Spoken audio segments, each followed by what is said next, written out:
bapaknya. Maka ada istilah kejawen ataupun istilah wiwitan hana calaka dada sawala. Anak celaka bapak kebawa bawa. Tapi kalau anaknya senang, bapaknya ikutan senang. Makanya ajarkanlah anak-anak kita dengan salah sesisoni 3 perkara. Nah, ingat ya, 3 perkara yang mesti kita ajarkan kepada anak-anak kita. Lama ini ya. Udah ngantuk. Yang pertama ialah ajarkan anak kita itu hubba nabiyikum. Yang pertama, ajarkanlah anak-anak kita hubba nabiyukum, cinta kepada nabi-nabi kalian, cinta kepada nabi kita. Siapa nabi kita? Nabi Muhammad sallallahu alaihi wasallam. Ajarkanlah kita wahai seorang bapak, ajarkanlah kepada anak kita wahai ibu.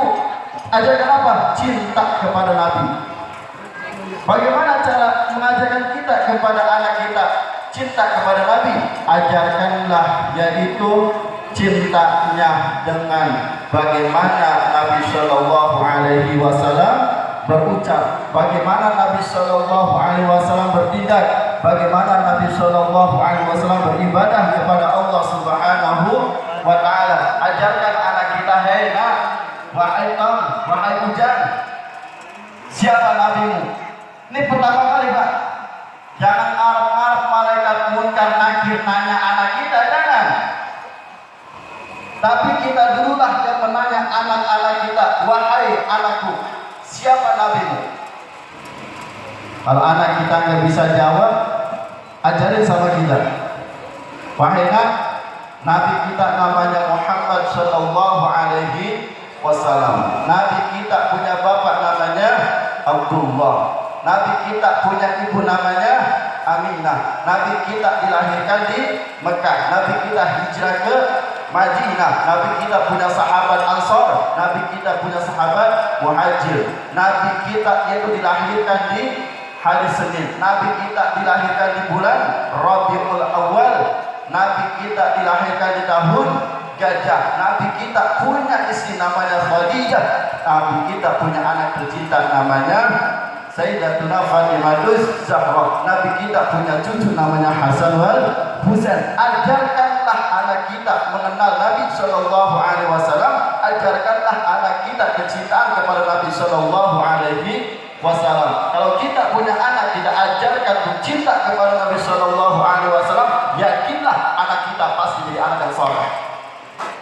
Yakinlah anak kita pasti jadi anak solehah. Kalau kita orang tua bisa mengajarkan anak kita untuk cinta kepada Nabi Shallallahu Alaihi Wasallam.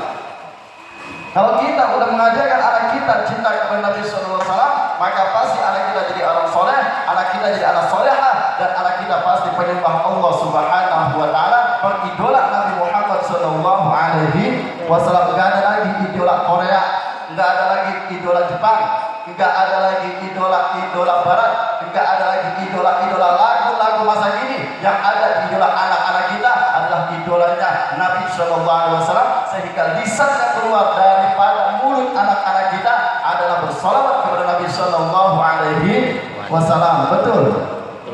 Betul apa enggak? Kalau anak kita cinta kepada Nabi, pasti anak kita senangnya salawat. Jangan sampai anak kita waktu kecil diajarin salawat sama kita, ya diajarkan anak kita salawat waktu kecil. Udah begitu dewasa, anak kita ngefansnya beda lagi. Bukan ngefans sama tim kepret habroh, bukan. Ngefansnya sama tim-tim yang joget sana joget sini, yang jogetnya kuat unclang anclang, yang jogetnya kayak gimana ya. Wah, udah kayak begitulah. Ya, disebut lelaki dan perempuan, disebut perempuannya lagi hobinya keyboard, hobinya boy band, hobinya apa? Bill band misalkan.